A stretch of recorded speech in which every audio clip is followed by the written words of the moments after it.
DC statehood. It's a historic day in Congress because the House, just for the second time ever, is passing its own resolution, H.R. 51, to say that Washington, D.C. should be the 51st state.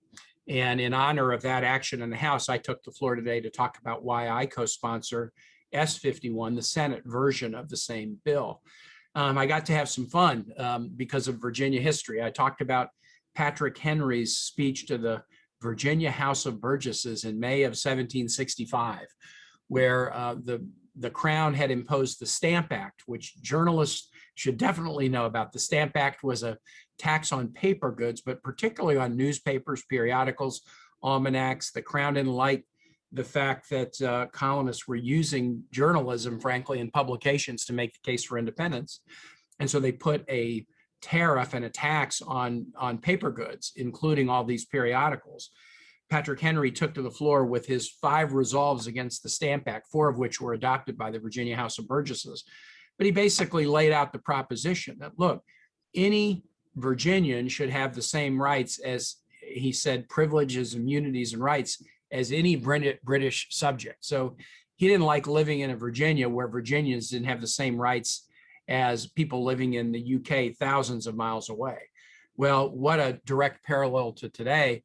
The DC residents, 720,000 strong, they're not asking for the same rights that somebody enjoys thousands of miles away. They're asking for the same rights that somebody enjoys less than a mile away. If you cross the Potomac into Virginia or you cross the state line into Maryland, our DC residents do not have the rights that Patrick Henry successfully argued to the Virginia House of Burgesses.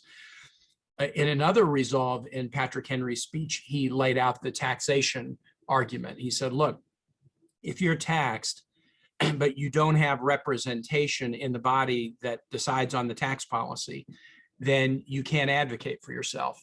You have to have representation in a body that's doing taxation, because that representation will make critical discussion and decisions about what should be taxed, how it should be taxed, how it would be collected.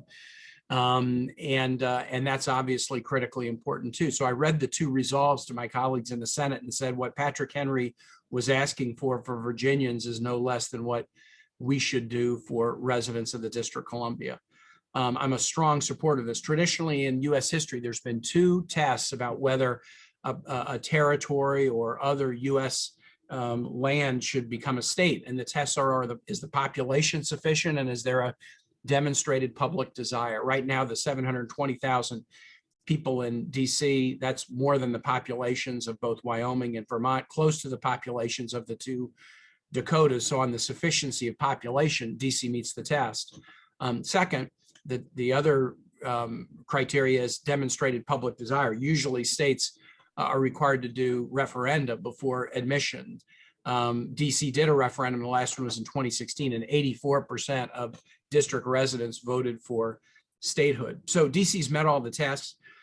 We've gone 70 years nearly in the United States without adding a state. That's the longest period in our history where we haven't added a state.